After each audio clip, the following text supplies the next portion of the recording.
Okay, so now let's discuss the marginal cost curve and the firm supply decision.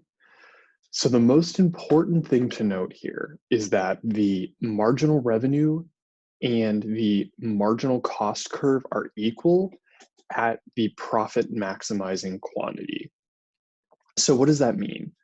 Well, that means that marginal cost and marginal revenue are equal. And so remember from the prior example that the price is the marginal revenue line for perfectly competitive firms.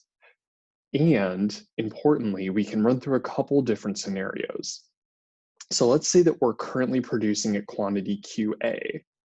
So at this point, the marginal cost is less than the marginal revenue. So to increase profits, you're going to increase the quantity produced to Q1. Now, the exact opposite is true at quantity QB. So note at quantity QB, the marginal cost is greater than the marginal revenue. So at this point, you actually need to reduce quantity produced to get to Q1. And so Q1 here is that intersection point that we previously mentioned, where marginal cost is equal to marginal revenue, and changing quantity is going to lower your profits. So importantly as well, the appropriate profit maximizing quantity can change. And it can change if the price in the market increases or decreases. So in this example, price is increasing. We'll note that because price is increasing, we're moving from P1 to P2, and that moves our quantity from Q1 to Q2. And so the marginal cost curve, where it intersects with price, that is going to determine the profit maximizing quantity where the firm produces at, or where the firm should produce at. And once again, the rule is just that the marginal cost curve is the firm's supply curve.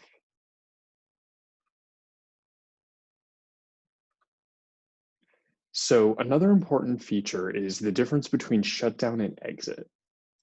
So shutdown is a firm's short-run decision to effectively not produce anything, just for a variety of reasons.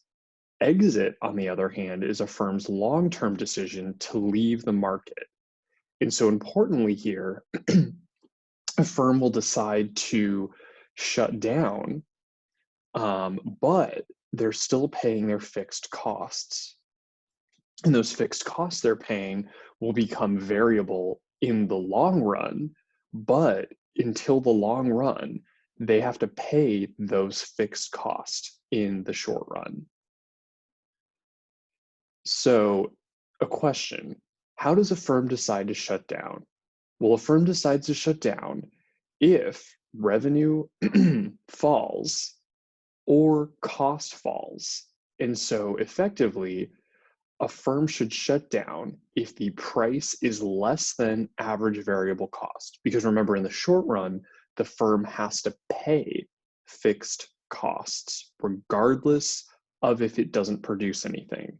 So the firm should shut down if it can't cover its average variable costs. And so let's look at a competitive firm's short-run supply curve. So if price is greater than average variable costs, then the firm is going to produce the quantity where price equals marginal cost. But if price is less than average variable cost, the firm's going to shut down. So note that the marginal cost curve is a linear line here, but note that once the marginal cost curve and the average variable cost curve intersect, then quantity immediately reduces to zero because the firm cannot cover its average variable costs, and therefore it's going to shut down. And so, importantly, the firm's short-run supply curve is effectively the portion of the marginal cost curve above the AC. So anything any portion of the marginal cost curve below the average cost curve is just irrelevant. That's not, the firm will not produce at those points.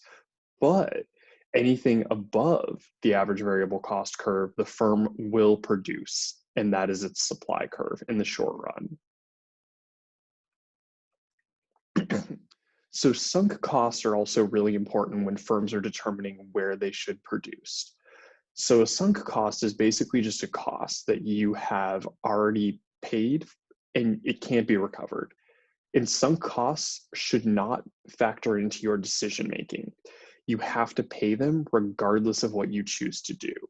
So let's think about let's say that you have you purchased a ticket to go to a concert, and then a friend invites you over for dinner. So the ticket you purchased for the concert, you shouldn't consider that ticket cost when making a decision about whether to go to your friend's dinner or not.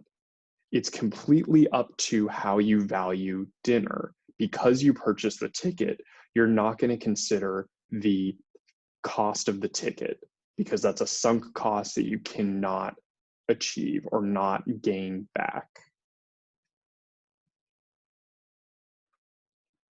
So now let's talk about a firm's long-run decision to exit.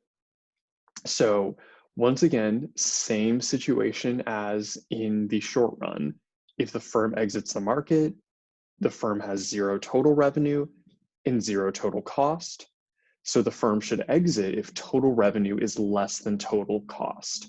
And importantly, the firm should exit if the market price is less than average variable cost or average total cost, because then the firm is not covering its costs. Therefore, it should exit because it's making losses.